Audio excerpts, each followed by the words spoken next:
Isang mapagpalang araw sa inyong lahat mga ka-Clover. Ngayong papalapit na ang 2026 Year of the Fire Horse, marami ang nag-uusap-usap tungkol sa mga dapat ihanda para sa swerte. Pero mas kaunti ang nakakaalam sa mga pagkain na bawal ihanda dahil maaari itong magdala ng malas, pag-aaway, pagkakaputol ng swerte at maging pagkalugi kapag hindi naingatan sa mismong pagpasok ng taon.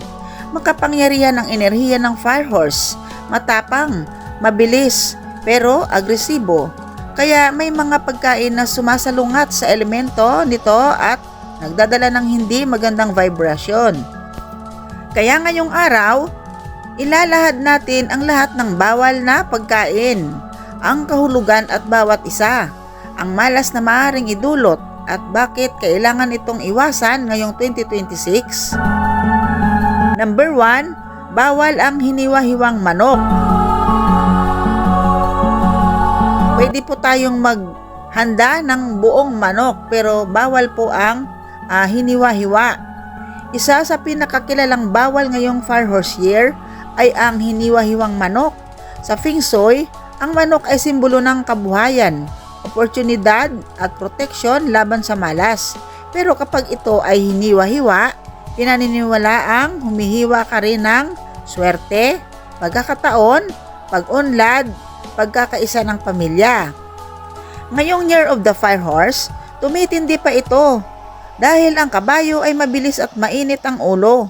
Ang paghiwa-hiwa ng manok ay sinasabing nagiging trigger ng biglaang pag-aaway, pagkaputol ng negosyo, mabilis na pag-alis ng pera at hindi pagkakaunawaan sa pamilya. At nangangahulugan ito na ang manok ay dapat buo para buo ang kabuhayan, malas na dulot kapag hiwa-hiwa o tinadtad, tuloy-tuloy na paglabas ng pera at hindi matapos-tapos na problema. Pangalawa, bawal ang isda na baling o nasira ang ulo or sira-sira ang ulo or tinanggalan ng ulo. Dahil sa Feng Shui, ang isda ay simbolo ng kasaganaan pero kapag ang ulo ay bali, durog, punit or may hiwa or kaya pinutol, sinasabing sumisimbolo ito ng pagkawala ng direksyon at pagkawala ng leader o gabay sa pamilya. Ngayong Fire Horse Year, ang pagkasira ng ulo ng isda ay nauugnay sa mabilis na pagkalito sa desisyon, pagkalugi sa negosyo, pagsisimula ng taon na walang malinaw na direksyon, pagkawala ng respeto sa tahanan. At nangangahulugan ito na dapat buo ang ulo dahil ito ang isip at dunong ng pamilya. Malas, mga desisyong mali at bigla ang pagkaputol ng mga plano. Pangatlo, bawal ang mga maasim na pagkain. Like yung maasim na sinigang, burong pagkain, pickles, or puro suka or halimbawa paksiw. Maasim na mangga bilang pangunahing handa. Sa Feng Shui, ang asim ay simbolo ng lungkot, pagsisisi at pag-aaway. Ngayong Fire Horse Year na maselan ang emosyon, ang maasim na pagkain ay sinasabing naghihila ng tampuhan na lumalaki, emotional instability, pagsisimula ng taon sa mababang mood, at pagiging iritable at mainitin ang ulo. Malas, nagpapasimula ng taon ng sour mood, kaya sour din ang takbo ng 2026. Pang-apat, bawal ang ulo ng baboy na nakatalikod o patalikod ang pwesto. Halimbawa po, ang ulo ng baboy ay dapat nakaharap sa sala kung itong ulo ng lechon ng baboy ay nasa lamesa o kusina. Hindi po dapat nakaharap sa dingding o wall ng sala nyo. Ganun po. Ang ulo ng baboy ay simbolo ng kapangyarihan, yaman at pagpapala. Pero kapag ito ay nakatalikod o hindi nakaharap sa direksyon ng pamilya, pinaniniwalaang tumatalikod ang swerte, tumatalikod ang pera, at lumalayo ang biyaya. Ngayong Fire Horse, Ang madaling pwesto ng ulo ng baboy ay mas mabilis na nagdudulot ng paglayo ng mga blessings, hindi pagkakaintindihan sa negosyo, at hindi pagpasok ng clients. Malas, tumatalikod ang oportunidad bago pa dumating. Panglima, bawal ang lumamig na pansit. Ang pansit ay simbolo ng mahabang buhay, pero kapag ito ay lumamig or natuyot o nagbubuo-buo, ibig sabihin ay natutuyot ang sigla at buhay ng tao. Kahit anong klaseng luto ng noodles po ay bawal pong ihanda sa New Year kapag malamig. Kung halimbawa po ay naluto nyo na po ang inyong pansit ng hapon pa lang, bago sumapit po ang bagong taon ay pwede nyo naman po siyang initin ulit. Sa 2026 Year of the Fire Horse, kung saan mabilis ang enerhiya, ang malamig na pansit ay sinasabing nagdudulot ng kahinaan, pagbagal ng trabaho, panghihina ng sigla, at kakulangan ng motivation. Malas, nawawala ang life force at pagka-energetic na kailangan sa Fire Horse Year. Pang-anim, bawal ang malalatang prutas, tulad ng bulok o malambot na mansanas, sira o maitim na grapes o overripe bananas.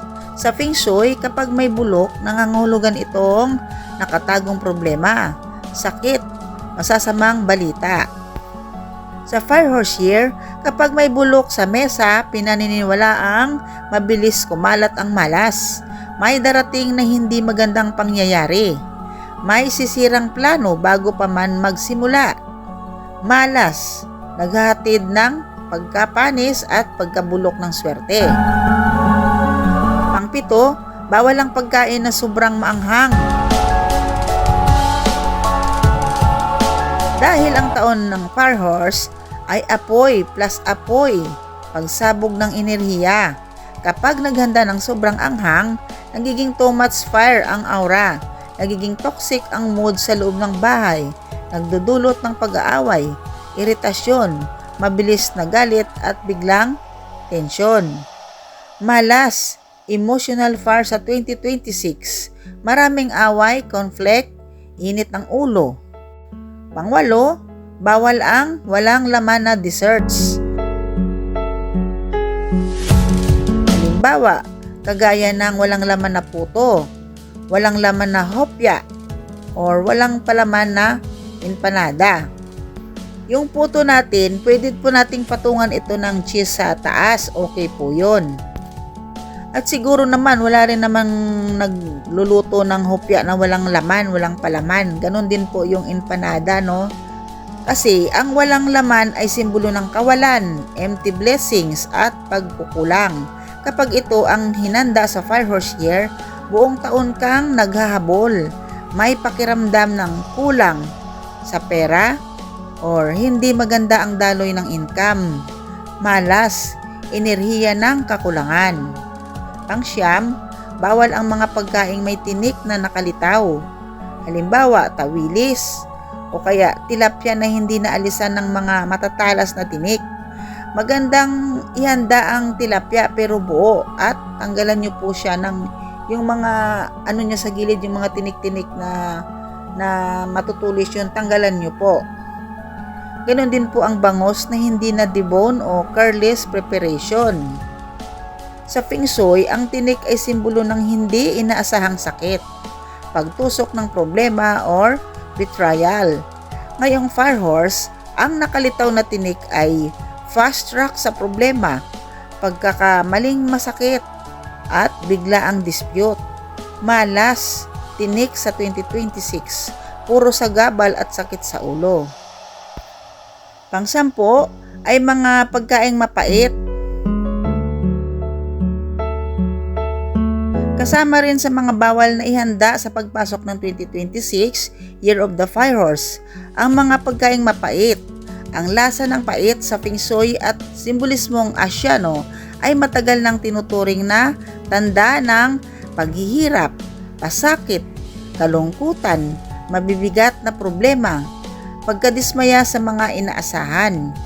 Ang Fire Horse Year ay puno ng matinding enerhiya, nagmamadali, agresibo at puno ng emosyon.